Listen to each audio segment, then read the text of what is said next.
Hi, everyone. I'm Jennifer Schwartz with Harris County Public Library. Welcome to our second day of Authorama.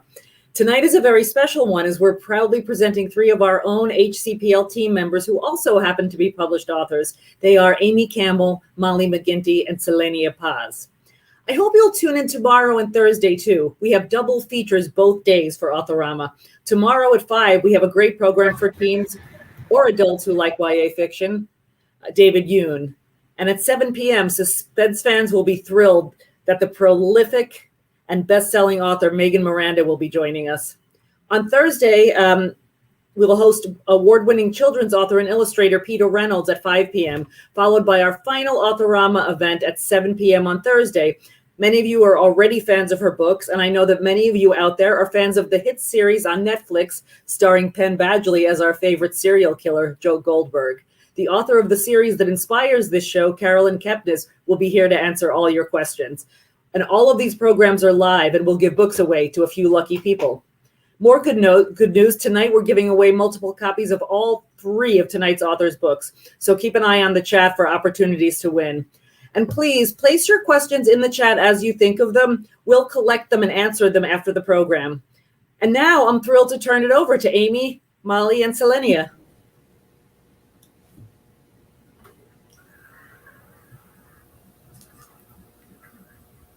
Oh, Molly, you're muted. Oh my goodness. Thank you so much. Thank you, Jennifer, for the introduction, and hello and welcome to another program for Harris County Public Library's July Camp NaNoWriMo event. Today's NaNoWriMo intersects with the Harris County Public Library's Summer Authorama, which is a week-long event featuring a wide variety of authors, which Jennifer just told us some about. We have 3 local authors tonight who also happen to be librarians at the Harris County Public Library. So feel free to go ahead and ask your questions in the chat and chat along with us. And we'll talk about your questions as we go along. So my name is Molly. I am the branch manager at the Crosby Edith Bay Cook Hull Branch Library, and I'm very excited to be here tonight. My name is Selenia Paz. I'm the youth program librarian at the South Houston Branch Library. Let's find out more about who's joining us today. Take a moment to let us know where you're chatting with us from. Hi there, and I am Amy, the branch manager at the Catherine Tyre at Bear Creek Library. While our chatters let us know about where they're joining us from, here's a little background for any new viewers who are unfamiliar with what Camp NaNoWriMo is. This event is based on National Novel Writing Month, which is also known as NaNoWriMo. Every year in November, writers set themselves to the task of completing a 50,000-word novel in just 30 days. NaNoWriMo has become so popular that Camp NaNoWriMo came into existence in April and July. But camp is different. It's more laid back, and writers can work on any sort of creative project, not just focusing on a novel. So yes. If we have any questions from anybody yet. I don't see any questions or comments yet, but please feel free to write in anytime. So tonight we're going to have kind of an informal just discussion chat where we're going to be asking each other questions. So if you've got questions, please put them in the chat. And so we're going to talk more about first kind of introduce our books and our genres that we write in. And so we'll go ahead and start with that. So, and I see we do have a couple of comments too. So fantastic. Salto says, yay, Selenia. And that Lisa's joining us from Oregon. So yay, all the way in Oregon. Awesome. That's great. And Celeste is here from Fresno, Texas. So welcome, Celeste. We're so happy that everyone's here. Yeah, thanks for joining us. So Molly, you want to tell us more about what you write? Sure. So mostly so far, I'm writing women's literature, chick lit, romance, and I've got 3 published books, but they're a series. So the first one is called Fun Run. The second is Social Hour. And the third one, which just came out in, I think, February or March, is HAZEL Summer.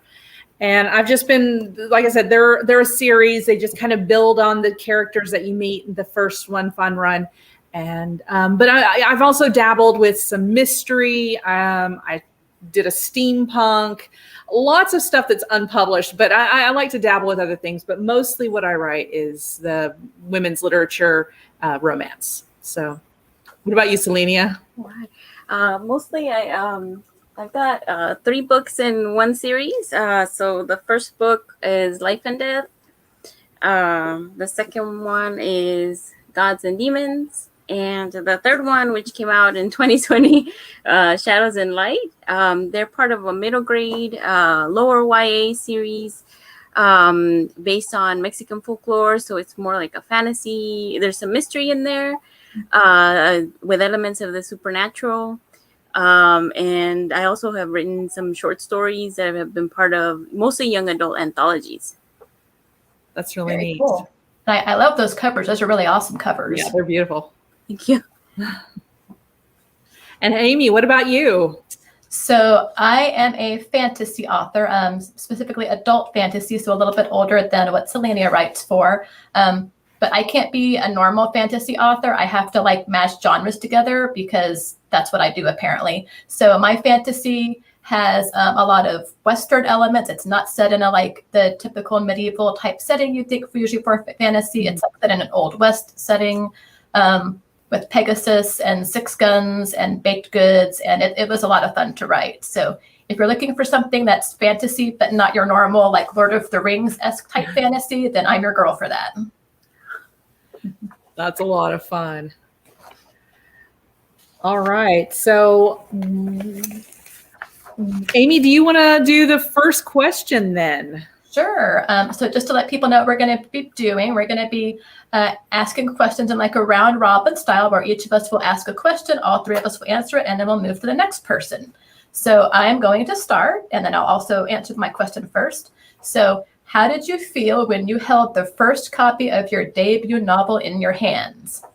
And as you can see, all of us have our book babies near us. So I know for me, it was like the best feeling in the world. And my staff can attest to the fact that I carried this around like I was like a mother kangaroo carrying my little baby book around with me for several weeks after it was published. It's like I'd be at work, I'd be carrying it around with me in the library. I would like have a copy in my car, like it would be beside me at home. Like I would put it on the dresser next to me when I was going to sleep at night. It would be there in the morning. So this was my book baby, and it's still my book baby. So it was the best feeling in the world. And I mean, for me, it was like on par with like the first time I held my sons. Like that was how like awesome and wonderful it was. But well, and I guess ironically, this took about as much time as it did to make a baby, too. About a year, and they're 9 months, so close enough. So same type of labor of love, I guess. So how about you, Molly? I absolutely felt very much the same way. I mean, I stared at it. I couldn't believe, it had my name on it, and it's a physical book that I can hold and I can read and I can give to people. And yeah, very much. This is my baby here. And yeah, it was just such a neat feeling to see it there after so much work and time that there it was. And Selenia, what about you? I actually had this was my original cover of the book when I was trying to gear it toward young adults, but then it seemed more like middle grade. But when this is actually the first copy that I had, and I remember getting it, and I just held it because I mean, we go home after work and write, and you're so tired, but then you think like this was very much worth it. So it felt like I'm gonna keep this. This is probably one of the things I'll keep forever. You've got like a collector's edition there. That's going to be a lot when you're a big famous author. Yeah, that's really neat. That's really neat. I know the feeling because, y'all probably, you look at your like Word document or your Scrivener file. I use both of them. And like, I remember thinking when I was deep in the weeds writing Breaker, I was like, this is never going to like be a big, pretty book. It's just like this mess of a document, and like to see it in like physical book form is like amazing. Yeah, absolutely. It spent a long time sitting on my computer before becoming my book. And it was just, it was so neat to see all that work. And it's almost like it's an old friend sort of that you spend a lot of time with.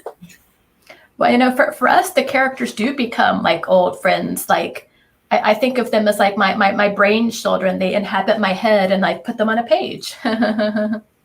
Yeah, absolutely. I'll go ahead and for our second question, what does your writing and editing process look like? Are you a plotter or a pantser? I'm probably a little bit of both. I think that I have a notebook where I write down an outline of all the chapters and what I want to happen, but then I don't completely write out the details, and then I just sort of wing some of it. So I think I'm 50-50, definitely. Yeah, I'd have to say I'm more of a pantser. I get the idea and I have a general idea, and it just kind of goes from there. And sometimes the characters go off in directions I never meant for them to. So it's an interesting process when the characters decide to kind of take over and tell you what they want to do instead. But I do try and do some plotting. So at least I know I tried writing a book and I had this awesome idea, but I couldn't think of an end. And I stopped halfway because there was just a point where I couldn't go any further without knowing where they needed to go in the end. What was the end? And without that end, I couldn't do anything. So yeah, I do both and both, but I fly more on the seat of my pants than plotting. That reminds me of a writing meme I saw the other day, and they said that this was like their writing process. They sit down at their computer, they open their Word document, they write their character in a problem they can't get out of, and then they close the Word document. And I was like, I feel that in my bones. Like, I understand. Yeah, absolutely. And so with that said, I've tried really, really hard to be a plotter. Like, I even bought books about like the writing craft of plotting. Like, I really tried hard to do like the Save the Cat system when I wrote Breaker, and I kind of did it. But like you said, like my characters had a mind of their own, and like I would start writing. And since y'all are kind of discovery writers too, that's like the more like the kinder term for pantsers. You would write something and you would think you're following the outline, but then you realize like my character wouldn't do this. Like they're gonna say this other thing instead, and like set a powder keg going on fire. So you really can't go by your outline at that point. So I've had lots of people on Twitter who are plotters. They're like, well, you have your outline, you just go by it, and it's like kind of like when you have kids, like you think like this is how the day is going to go. Right. That's not how your day goes. Yes, absolutely. Well, it looks like we had a question. So thank you so much. Rebecca Liera says, when trying to improve your writing, do you recommend joining a writing group or working solo? That's a good question. So I would say it might depend where you are in your writing journey too. I know years ago, I would do like writing groups. Of course, that was like before the internet, before you could do like virtual groups. You had to like go in person or like email things to other people way back in the day. So they can be helpful. The problem that I found is that like some people, they would think they're being helpful, but then they're like too critical. And then that's when your imposter syndrome sets in. And I have seen so many people, even today in today's society, where anybody can get published really if you want to. But there's so many people that get crushed by imposter syndrome. Mm-hmm. And I know probably all three of us feel crushed by it sometimes. So writing groups can be good and bad. You have to find the right one. So I'm the only writing group I'm in now is the one I do here at Bear Creek, just because like I can kind of like help moderate the flow, because there's some really good writing groups out there, and then there's some that it's like putting your book into like shark infested waters, and nobody wants that, especially a new writer. Yeah. So I would really, if you want to do a writing group, which is always great, I would really kind of vet them and see what you're comfortable with, because you don't want them to kill your creativity. Mm-hmm. So what do y'all think, Molly and Selenia? Well, with me, yeah. For the most part, I just go solo. Yeah, I don't want anyone to see my stuff. But I mentioned earlier that I had this character, this story where I just got stuck, and I sat on it for several years before. So I decided to join a writing group, hoping maybe they could help me. And we only met once. Only one person showed up. But I talked to her about it and she gave me an idea, and that idea lit the fire that finally got me to the end. I think by the end of the day, I pretty much knew what was going to happen. So it was just a really a good experience for me to have someone to bounce that off with, because she sparked that idea that gave me what I needed. So most of the time I work solo, but I really enjoy having someone or a group to talk to and bounce things off with. And sometimes they give you a prompt or an idea that you might not have thought of before. And so they can be really helpful and really flame creativity. So that's me. Yeah, I sometimes my writing group, our author group, will like bounce ideas off each other, and that really, there's been times I've been stuck in the book and somebody suggests, hey, why don't you do this? And so that gets me going. It kind of pushes me over that bump. But sometimes I like to let me just write out this whole scene and then I show you what I have. So I think whatever you're comfortable with, if you feel like, oh, they're shooting down all my ideas, then you can just take that and go home and you can just keep going with your ideas, with what you want your book to sound like. Yeah, that's really good. And one thing to remember is that I'm in a couple of different Facebook writers groups, and people are always asking, can I do this in a book? Can I do that in a book? And the answer is generally, you can do whatever you want in a book. Like there's Jim Butcher, Dresden Files books where one of the plots involves resurrecting a dinosaur to stop a bad guy. So it's you can do anything in a book. If you can find a way to make it happen, just do it. You don't have to ask for permission. Yeah. So that's, you can let your creativity reign free. And I did want to piggyback on what you were saying, Molly, because I'm not aside from the library group, I'm not in any writers groups, but I do have an awesome alpha reader who I've known for years. Hi, Samantha, if you're watching. But she's the one whenever I get stuck or the current draft I'm working on is a pain in the behind for me right now. And I'll tell her this is what's happening and she'll help me work through things. So it's really powerful to have somebody like that, definitely. Yeah. Let's see. We had another comment, and Tessa Bradley says, I'm writing a book and I know the absolute basics of the major events that will happen, but I mostly make up things as I go. And that's great. And that's a lot of fun. And kind of like what Amy was saying, can I put this in my book? Can we do this or that? I say when you're first writing that first draft, do anything, because this isn't your final version. And so just go ahead and put whatever you want in there, do whatever you want with your characters, because you'll be going back and you'll edit and you'll look at it and say, this really worked, this didn't. But don't worry about that at the beginning. That's not your finished, that's not what you're going to share with your friends. This is your first edit, your first draft. Just write what you want and have fun with that. Yeah, exactly. Okay, so when did you guys start writing? You get to go first, Molly. Okay, well, you know what? I have always loved writing. And I remember being very young, kindergarten, first grade age, and writing stories. They may have been just one page. I actually have something I wrote when I was 6. It's 6 little pages that I stapled together. I've always loved writing, and I wrote my first full-length novel when I was a teenager, and it's just always been part of me. I wrote plays. I wrote full-length plays as an elementary school-age kid. Writing has just always been a part of me. That's beautiful. Like you, Selena? I would say probably about 10 years ago was when I first started with these books. That's when I really, really got into it. And I shared the idea with my good friend, and she loved it. And so I thought, wouldn't it be great if somebody would like to read this book? So I think that's when I started entering contests and short stories. Mm-hmm. So probably about 10 years ago. Nice. That's great. And what about you, Amy?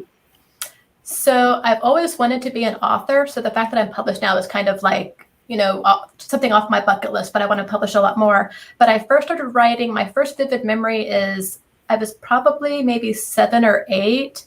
I've been reading Walter Farley's The Black Stallion series, like all of those books.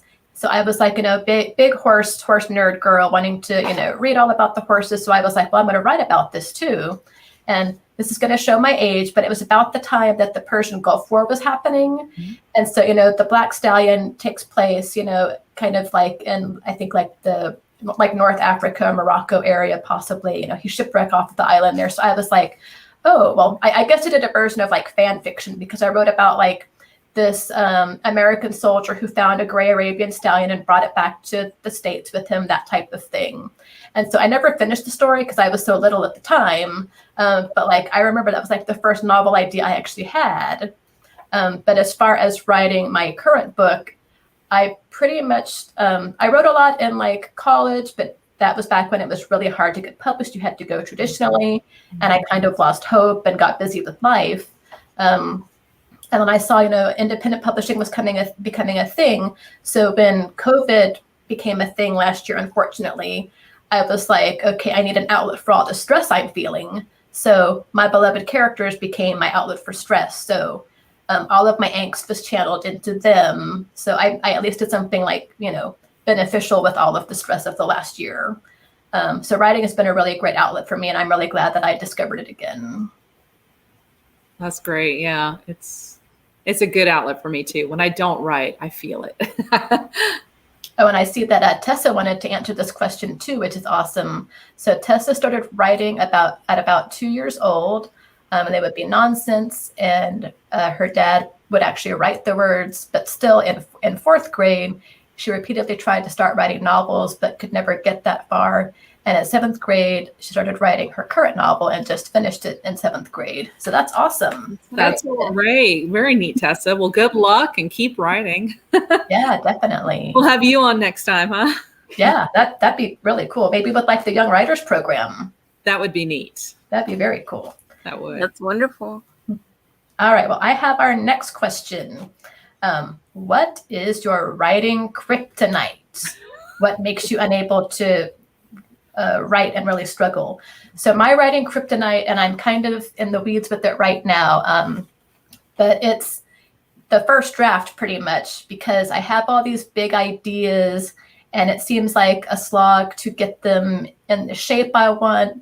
And like, I'm kind of like a chaotic pantser, I guess, by definition, because I'll have all these crazy ideas and like to make it make sense. So this book, y'all see this like very Western cover. This started off as like a medieval type wizard school, Harry Potter-esque type thing. And Molly has read this book and knows it resembles that not in the slightest. Yeah. So like, that's why first drafts are my kryptonite, because my end result never looks like the beginning result. And like, I have a lot of angst at that beginning stage of like this just giant mess. So I hate the first draft. I hate trying to make it like to get something on there, even though like I know I can do it now because I obviously have done it, but the first draft is my kryptonite. All right. So how about you, Selenia?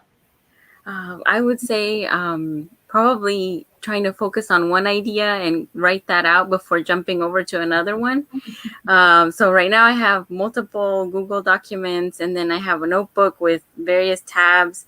So sometimes I'm thinking, oh, I'm halfway through this, writing this, and I'm going to do it. And then I think, hey, but you know what would be great for that other story? And then I have to go and write it so I don't forget. So I feel like I have many projects and I have a hard time. Let me just finish this one before I jump over to the others. Definitely.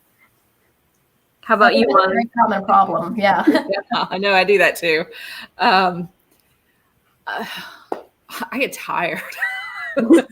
My best time to write is in the morning, but that's when I'm getting ready to go to work or I'm driving to work. And then I come home in the evening, and I have time in the evening now because my children are older, but I'm so worn out. So it's hard for me to just get that energy to write. But I tell you, something that really kind of stops me when I'm writing is that I'm doing research for something for the story. And I totally get into researching it. And then I'm watching videos about it, which leads to videos about other stuff. And so I can get really distracted like that when I decide, I'm like, oh, I need to look this up to make sure that this is accurate. And then I'm just like all over the place reading other things. So You go down the rabbit hole. yeah, it is. I totally get down that sometimes. So yeah. All right. Well, I think Selenia has the next question for us. Oh, how many books have you written, and which is your favorite? I would have to say, well, so far I've written 3 full books, and my favorite one is probably the last one, Shadows and Light. If you read the first one, there's all these unanswered questions that everything is answered in the third one, pretty much. So if you stick with the series, I think the third one will leave you pretty satisfied. But I also think that the first book was going to come out in 2016. And my dad passed away. And so I pushed it to 2017. And so in a way, I feel like it's a letter to my dad.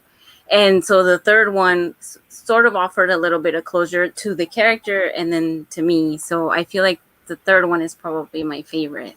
How about you, Amy? And I really like the story. That's really cool. So for me, I only have the one published book so far, but I do have my second novel is with my beta readers right now. So it's coming out in November. So of course, of my published books, it has to be my first child is the favorite.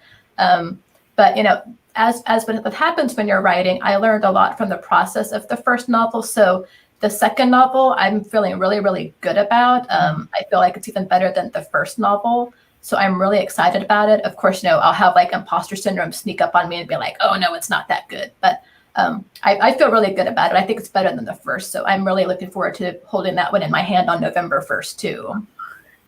All right, Molly, how about you? That's exciting. Well, I have the 3, and yeah, I mean, you always love that first one. I feel like my writing and my stories get a little bit better with each one. So I really enjoy my third one, HAZEL Summer. But I have, so these are the 3 published ones, but I have 6 other completed novels that now I'm just trying to decide which one do I want to focus on and get ready for publication in the future. So it's deciding now which one I want to love best and want to work on. But that first one's always special. But yeah, I'm excited for some of the ones that are coming up, because one of them is that one that I mentioned earlier where, I got stuck for so long. And it's turned into a 3-part series, and I've got ideas for 2 more for that series. But I really love that book because that one I've been working on for a really long time. And so I hope to see that one come to life soon. Oh, very cool. Yeah. And I think we have a few new comments that have come in too. Yes. And I see Tessa was clarifying from earlier that Tessa had just finished 7th grade, not the novel. But hey, congratulations on finishing 7th grade, because that's an achievement too. The 7th grade's hard, especially this last year. But yeah, keep writing that novel, Tessa, so we can see it in the future. We're looking forward to that. And Whit says, yay for me. So yeah, good to see you watching us, Whit. And Whit also says, Molly, he feels he's often too tired to write at night. Oh, yeah. It's a hard time. Oh, goodness. And then Whit has a question as well. Have you done book signings? And if so, what do you like best about them? I have not had one yet. I would love to have one. But Amy, you've done some book signings, haven't you? Well, I mean, if by book signings you mean like I went to Katie Budget Books and was like, can I please deface my books by writing my name in them? Like, that's the closest I've been. And like, I was like, why do I ever feel awkward asking if I can like sign my books? Because that would be cool. But, I'm a librarian. It's like weird to write in a book, even if it's my own. So, I had to be polite and ask. So no, I haven't done a book signing. I would love to. I think that would be very cool. But of course, my book came out when we were still in COVID and that wasn't happening. So we'll have to see like what the future holds for events like that, because I don't know if they're going to change. Yeah. Selenia, have you done any book signings? No, I haven't. I would love to. Hopefully soon. So any like bookstores in the area, like, call us. Yeah. Let's see. Celeste says, I've been on hold for Selenia's book for a while. She can't wait to read it. So That's exciting. And yeah, that's a good reminder that our books are in the HCPL collection. You can find them and check them out.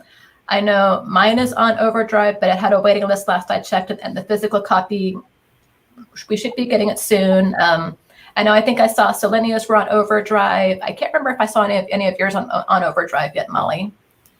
I think we're trying to get them. Yeah, I think we're trying to get them. And I know that the physical copy of the second one is there. That was thanks to Amy for donating it. So this one is available. The others we're getting physical copies of, I believe, for the library system. So, yeah. And we have another question from Shauna. Thanks for joining us, Shauna. My daughter is very creative. How do I best encourage her to write? And I would say, creativity spans a wide range. So there's some creatives who they, if writing is her thing, awesome, then of course, encourage her to do whatever, and however she can. Like she might want to become like a graphic novel artist and, illustrator or something like that. So if she wants to do that, then there's lots of resources online for that. Or, maybe she just wants to be an artist in general or produce videos. I mean, I think videos are going to be, and video content's going to be a really big storytelling device here. Because I've seen, the potential that in, maybe 5 or 10 years, like the stories we write might be able to become like this animated like web series or something that you could actually watch acted out. So I would say if she wants to do things beyond putting the written word on paper, let her be creative however suits her style. Mm-hmm. What do you think, Molly? I know you're a mom too. Yeah. You know what? I love pretty journals and fun pens with colors. So for me, an empty journal is just a book waiting to happen. So maybe a fun journal or some fun book and fun pens or pencils to draw with, and then just always being encouraging. One of my daughters loves to write, and she took the challenge with me. We did a NaNoWriMo together. She, didn't write 50,000 words, but she completed her book beginning to end. And for me, that's a major accomplishment for a young person.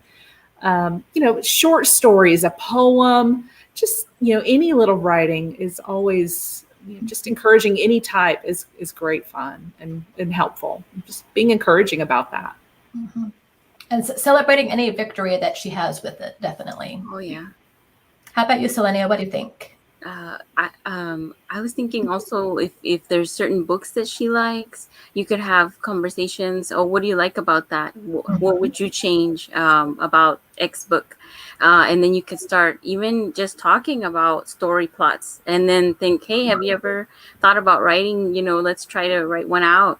And you could even together make up your own world, your own characters, and build on that. And maybe that'll lead to her book. And that just gave me the idea, we don't know the age of Shauna's daughter, but fan fiction is how a lot of authors get started. And we had a young writers program fan fiction workshop where we had about 2 programs about that. And that is, if kids are into different series or different characters, that's a really good way to get, light the creative fire under them. Mm-hmm. There's lots of famous authors who got their start as fan fiction authors. So I know sometimes, fan fiction, sometimes people look down on it, but it's a really great creative outlet that kids get really passionate about. So that's a really good idea right there. Yeah. I like discussing the plots and things like that, because I don't know if y'all do this too, but like I'll go see a movie now and I'm like dissecting the plot, which is kind of fun to kind of see what they're doing as they hit those different beats and, the different acts and things like that. So like talking about creative works, like that's a great idea. Yes. Yeah. I like Selena's idea. Do you recommend forcing yourself to write, or do you just write when you're inspired? I've heard some authors say, make yourself write every day. Sometimes like the muse isn't there. It's not worth my time to try and sit there and write something when I'm just not feeling it. So but when the muse is there, I can sit all day and write something. So some will say write every day. I'm more like, don't force yourself if you're not feeling it that day. And sometimes if I reach a bump where I need to get across this to keep going, I'll just kind of jot down something, even if it sounds crazy. And then I just keep going and I make a note. I'm going to come back to that because I'm not feeling that scene. Mm-hmm. So then I don't make myself think too much about it and I just keep going. Mm-hmm. Yeah. Yeah, and me, so I'm kind of like Molly and like Whit in the comments. Like, I'm a mom and, I do this librarian gig 40 hours a week. So the amount of time I have to write is like minuscule. Like once kids get to bed and before, I have to sleep eventually. So my writing time is minuscule. So I try to force myself to write, which isn't always the best. Sometimes it pays off and I can kind of power through. Other times I really should tell myself to stop and do something else. And I've tried to get better about doing that. I was actually off last Friday and I was like, oh yeah, I'm off. I'm going to write all day. And of course, as always happens when you have a day off, you sit down and you start to write and it just grinds to a halt and it's like, oh, this isn't working. So at that point I should have gotten up and done something else. But of course, later I'm taking a shower and that's when the muse hits and it's like, oh, I know how to fix the problem that I had for 2 hours when I started at the blinking cursor on my screen. So it's when you're trying to carve out that time, it's really hard to not write something. And one of my personal goals is to do something author related every day if I can. But I've had to tell myself it might be marketing, it might be learning about, different social media or doing ads or writing the acknowledgments for my book that's coming out or fixing the world map for the book. So I'm trying to do a variety of activities and calling it writing. But I also kind of feel even if all you feel like you're writing is hot garbage, any words you get on the page will eventually help your draft. And because I'm the chaos plotter pantser that I am, you don't want to know how many words I've cut from my books. From my draft from one of my later drafts of Breaker, I culled 40,000 words, which is practically an entire novel in some genres. Yeah. So, yeah, but sometimes you just got to do it. Novella. Yes. Well, thank you so much, everyone, for your comments. Keep them coming. We're happy to have you here and talk to you. So, do you guys, what are you working on? And is there anything you wanted to share about your current projects? For me, like I said, I've got 6 completed novels and I'm kind of trying to pick one. I've picked one and that's the one I want to work on. But yeah, I'm working on, there's always something going on. Like Selenia, I've always got a notebook of ideas and little plots that I thought out and I just wrote them down real fast. So there's always something to work on. How about you, Selenia? I just finished this a short story that's going to be in an anthology in August. So the anthology is, I don't know if you can see it, Sing Goddess. By Jane Watson. And it's my short story is about Artemis. So it's a young adult anthology of Greek retellings. So that's the last one. And then I just started to try to write an adult fiction. So I've never written anything adult. So I'm excited about that. Is that going to be like an adult fantasy, or is it going to be like literary or contemporary? I think contemporary fiction. Cool. That's exciting. Yeah. What about you, Amy? Well, for me, so the second book in my series is right now with my beta readers. I'll be getting that back at the end of the week, actually. So that'll be exciting. So my goal for July was to not touch the second book and just let the beta readers do their thing. Mm-hmm. But like I said, I want to do something writing related every day. So I just completed a short story that takes place in the same universe. I completed that yesterday. So that'll be going out to my newsletter as a special exclusive for them. And I started to write the third book in the series, but that was where more of my kryptonite came in, and it's a first draft. So I've been hating on myself and hating on the plot and all the chaos that's going on.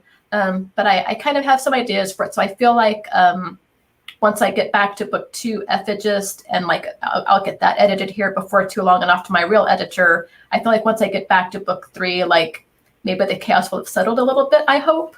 So that's kind of where I am. Like I'm definitely like, I found that I really enjoy editing more than I enjoy like writing the first draft, which is really weird. Like most people are like, oh, I love drafting, but I'm like, no, I hate it. I need to like know what's going on and then make that part pretty. So is that third one in your series, is that going to be the last, or does it continue on beyond the third book?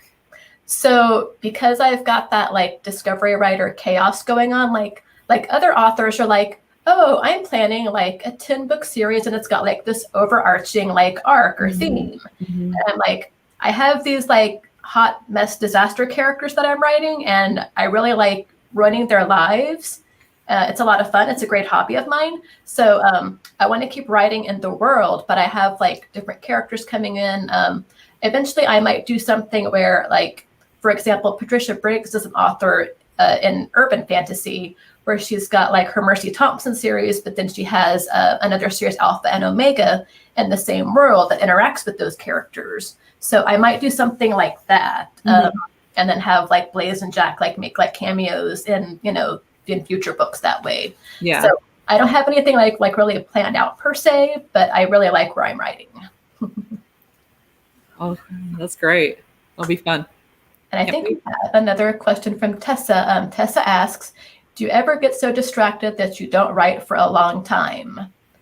And I guess it depends upon how long a time you're meaning. Like I know for me, like I'll do what Molly does sometimes. Like I'll be researching something, or I'm like, oh, let me go check on this thing real quick. And then it's like, oh, I'm on Twitter. And, oh, I'm going to go see what's going on TikTok and look at some fun videos.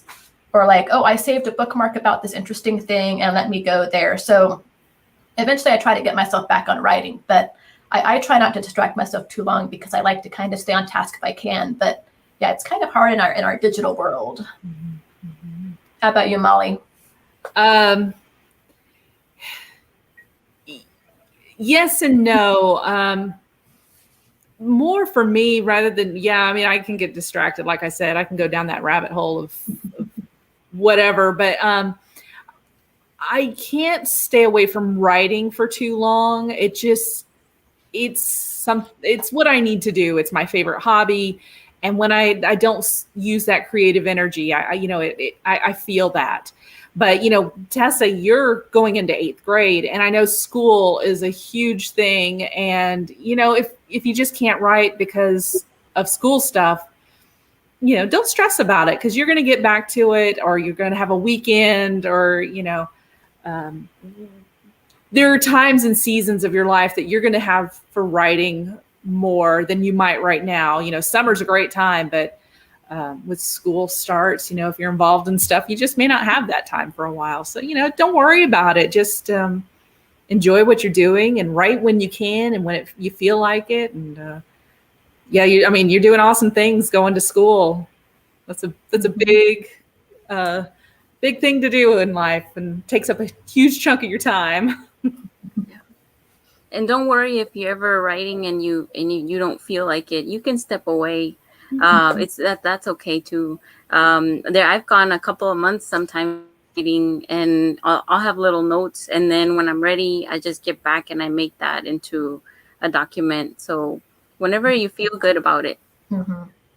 Yeah, absolutely. Definitely. All right. Well, our next question: what has been your best experience as an author so far? So I'll go first. So my best experience has definitely been the reader response to Breaker, because I have characters that I'm very attached to and care very deeply about. And the main character, Blaze, he's not your like regular like chosen one fantasy trope hero. He's the opposite in every way he possibly can be. But that makes him kind of more real to a lot of my readers. And he is actually part of the LGBTQIA spectrum. I won't say too much about that because some of it gives away the plot of the book if I do. But he's on that spectrum. And I've had people email me saying that they cried when they read the book because they saw themselves in a fantasy book and they've never seen that before. And it just boggled them. So like, if I never become like, J.K. Rowling or, James Patterson, like I have these, this handful of emails from people that I had an impact on, and like my words mattered to somebody and made them feel good about themselves. And like, that is like the most magical feeling in the entire world. So if an author gives you a transformative experience like that, let them know, because like that imposter syndrome is bad for us. Mm-hmm. And when we get something like that, it makes our day. Like I still think about it and, like want to do a happy dance when I think about those emails. So for me, that was definitely one of my best experiences so far. So how about you, Selenia? I think I've gotten some emails, and I always think usually they're parents, and they'll let me know that usually it's their son, because my main character is a young man. So I've had a couple where it's parents and they're telling me that their teenage son really loved the book. And so I feel like that it really helps with that, with the imposter syndrome, that you feel like, is somebody going to like what I wrote? Mm-hmm. And then the first one I got, I thought, wow, this world that was in my mind is out there now, and somebody went into it and met the characters and they enjoyed it. And I think at first you think, is anybody going to enjoy it? And then somebody does, and it's like, wow, so all that was worth it, because they went into the world and they loved it. And I think that's best experiences. I think emailing your authors, that's a really great. It makes them feel wonderful. Mm-hmm. Yeah. For me, the best experience has just been seeing the books. It just makes me so happy, because I've written my whole life. It's just something that's always been a part of me. And I have an amazing grandmother who just always encouraged me to write. And she kept saying, one day, Molly, you're going to be a published author. And, it was like, yeah, whatever. But so when that finally came true, that was just a really, that's been my best thing. It's just to see my book babies and to hold them, and that's just been so amazing, and to fulfill that dream. So, and it's good. It feels good. And it looks like we have a few other comments. So it looks like Whit had to leave us for now, but he's going to come back and finish watching later. So we'll catch you later, Whit.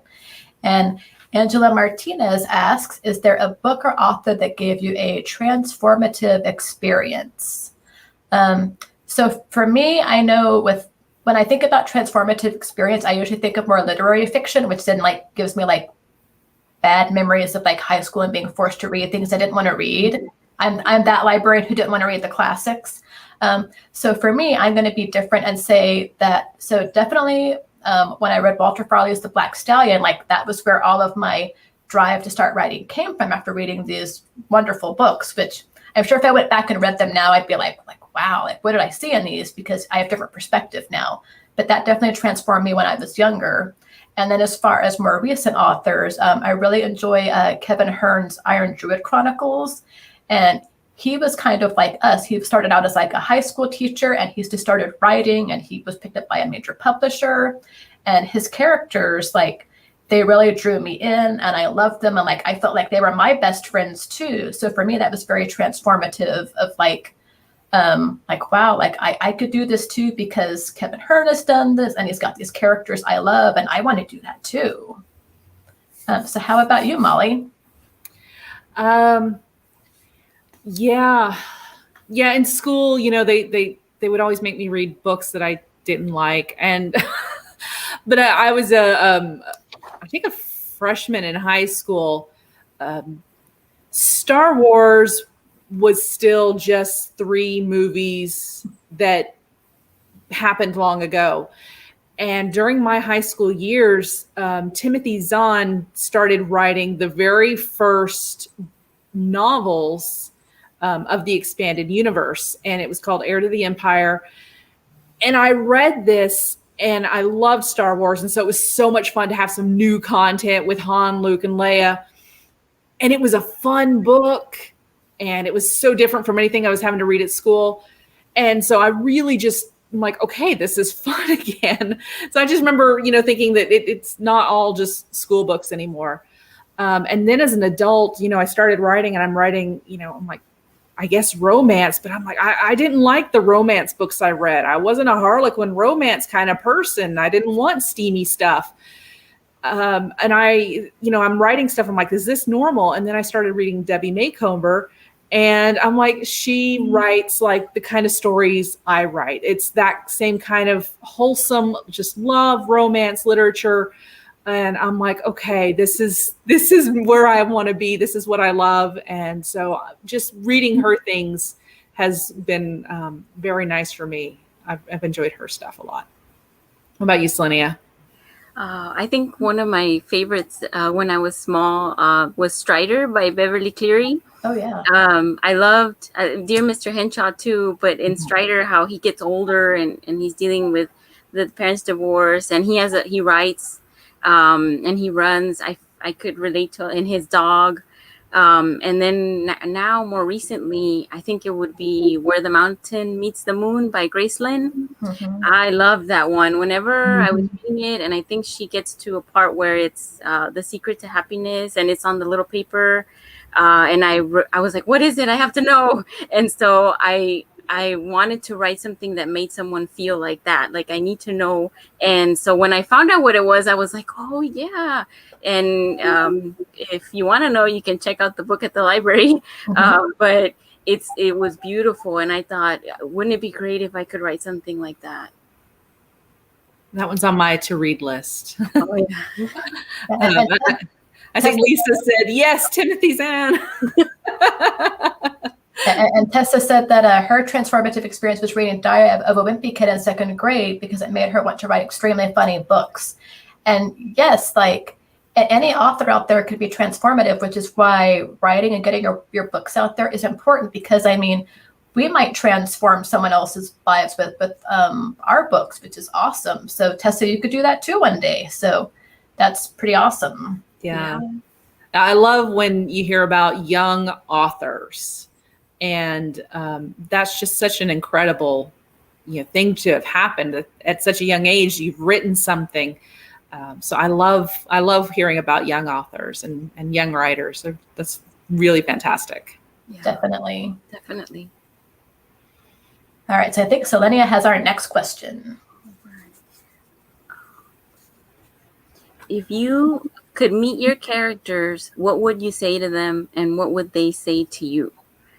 I think if I could meet mine, I remember after writing the second book, I thought, you know what, I'm really tired because I get home at night and I stay up late.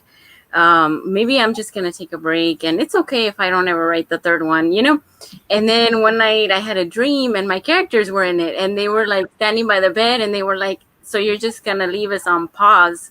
And so I think if we met, they would say, we're really glad you didn't leave us waiting. And I think I would say, thank you for inspiring me to write about you, because now they feel like real people that I knew at one point, and they're somewhere out in the world. So I think that's something I would say to them. How about you guys?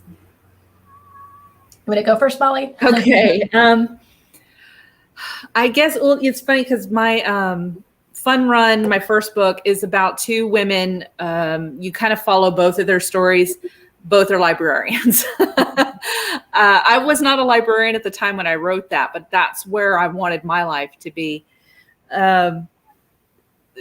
So I don't know. I don't know what we'd say to each other, but I also got to work in a small town library. I worked in, it was the Haston Library in Franklin, Vermont. It was a tiny little town, the tiny little library. And it was kind of an inspiration. Well, I actually wrote the book before I worked at the Haston, but once I was there and just being able to feel that small town love and everything, it was just such a neat experience. So I think just writing out that small town librarian was just, I don't know what we'd say to each other. Maybe we just sit and compare library stories about funny things that go on. But yeah, so just some librarian chatter, I think, would be what would happen.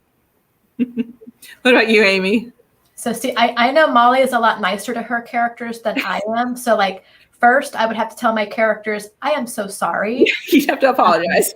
Because I'm very mean to my brain babies. And they would probably have, well, one of the characters in particular would probably have some very colorful language for me. And then my other main character would probably just be like very disappointed in me because like, he'd probably be like, you know, if you like me so much, why don't you treat me better?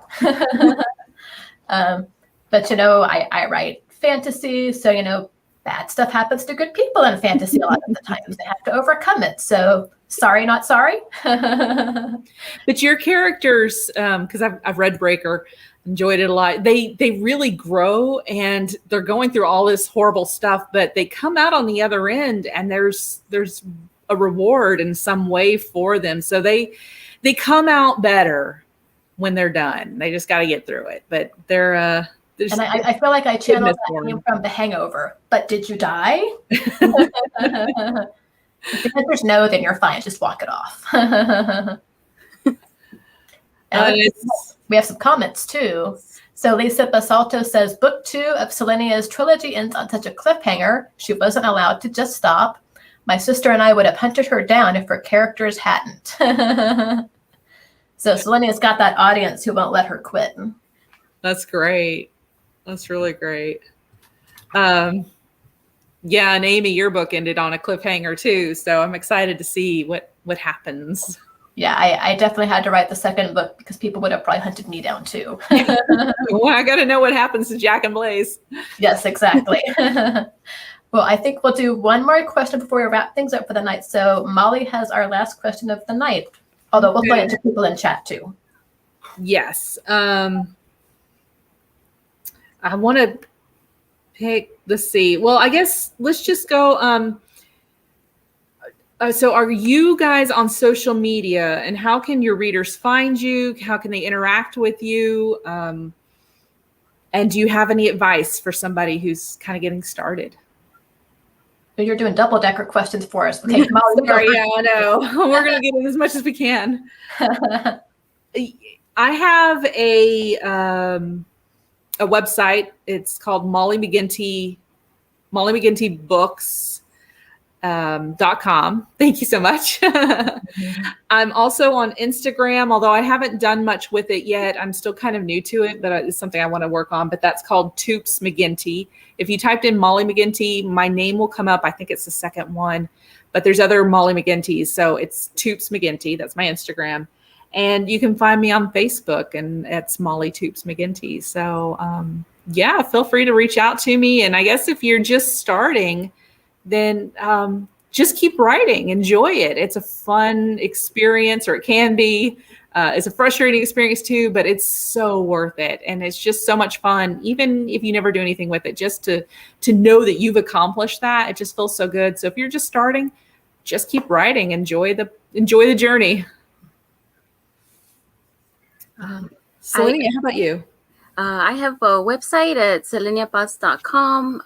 You can find the link to my Twitter there. And I also have an Instagram at Noonvale, Noonvale. And I would say if you're just starting out, write something that you love. If you love it, someone else is going to love it too. Yes. How about you, Amy? So for me, you can find me at my website, amycampbell.info. I'm also on Instagram, which you can find through my website. I'm on Twitter, which you can find through my website. I've got a Facebook author page. I'm also on TikTok. I don't think I have that linked on my author page, which I probably should take care of. But on TikTok, I'm at Amy Campbell Author. So if you want to see me being absolutely ridiculous, you can follow me there. I'm not at all serious there, and I make fun of my characters sometimes. So I have a great time there. Like, TikTok's a lot of fun.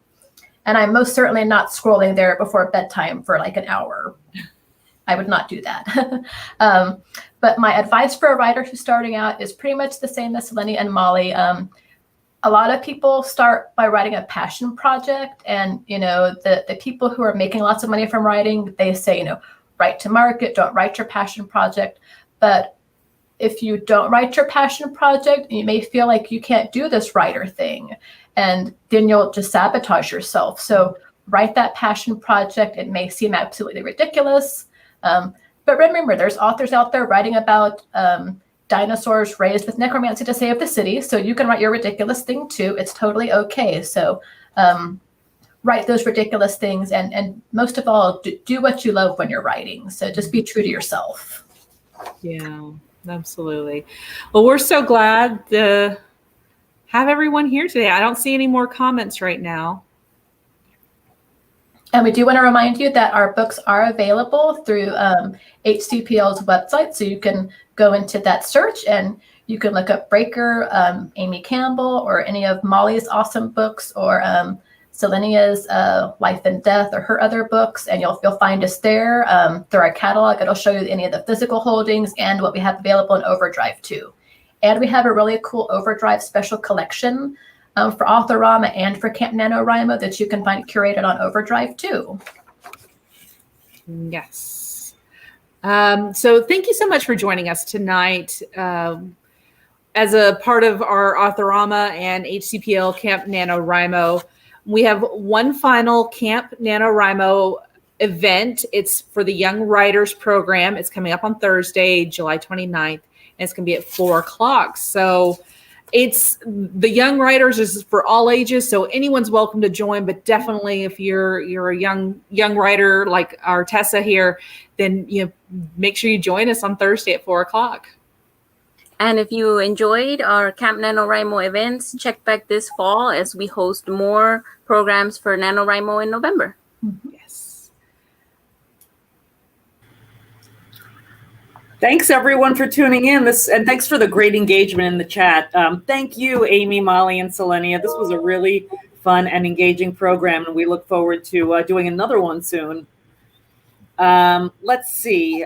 We wanted to Thursday now. It looks like is actually a triple show for Authorama, because we have the NaNoWriMo program at 4. Then we have children's author and illustrator Peter Reynolds at 5, and then Carolyn Kevnez at 7. So tune in with us Thursday all night. And you can catch all of our programs at hcpl.net/virtual programs. You can go back and see programs that have already taken place. So be sure to tell your friends about tonight's program.